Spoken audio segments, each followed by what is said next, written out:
শিক্ষক নিয়োগ এবং শিক্ষা প্রতিষ্ঠান পরিচালনায় এই যে এমপিদের দখলদারিত্ব,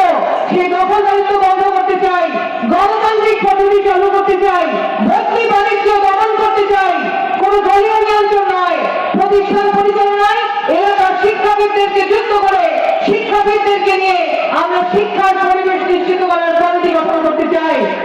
আমরা যোগাযোগ ব্যবস্থায় নদী, রেল এবং সড়ক উন্নয়নের পদক্ষেপ নিতে চাই। ঢাকা থেকে বরিশাল পর্যন্ত 6 লেনের রাস্তা আমরা নির্মাণ করতে চাই। দ্রব্যমূল্য এবং সিন্ডিকেট নিয়ন্ত্রণ করতে আমরা বাজার মনিটরিং সেল সহ ন্যায্য মূল্যের দোকান চালু করতে চাই এবং কৃষক ভোক্তা সমবায়ের মাধ্যমে কৃষি পণ্যের ন্যায্য মূল্য এবং ভোক্তার জন্য সাশ্রয় মূল্য নিশ্চিত করতে চাই। আমরা এই বরিশাল, আপনারা জানেন এটা ছিল ভেনিস, সেই ভেনিস আজকে আমরা দেখছি সেখান থেকে খাল ভ্যানিশ হয়ে যাচ্ছে, সৌন্দর্য ভ্যানিশ হয়ে যাচ্ছে। সেই বরিশালকে আমরা পর্যটন বান্ধব নগরীতে পরিণত করতে চাই, পর্যটন শিল্পের বিকাশ ঘটাতে চাই, নদী ভাঙন রোধে আমরা বিজ্ঞান ভিত্তিক পদক্ষেপ নিতে চাই এবং যে শহরে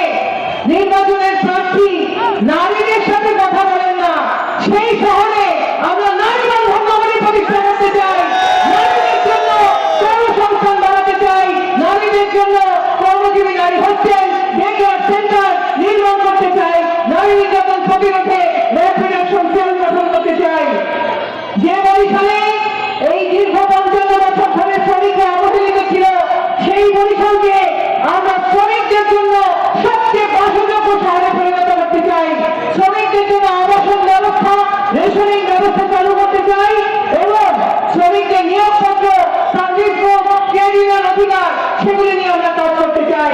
কৃষি এবং মৎস্য খাত উন্নয়নে কাজ করতে চাই, মাদক প্রতিরোধে কাজ করতে চাই, সাম্প্রদায়িকতা প্রতিরোধে কাজ করতে চাই, জলবায়ু বিপর্যয়ের বিরুদ্ধে কাজ করতে চাই,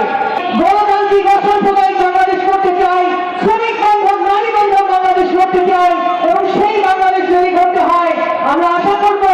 12ই ফেব্রুয়ারি বরিশাল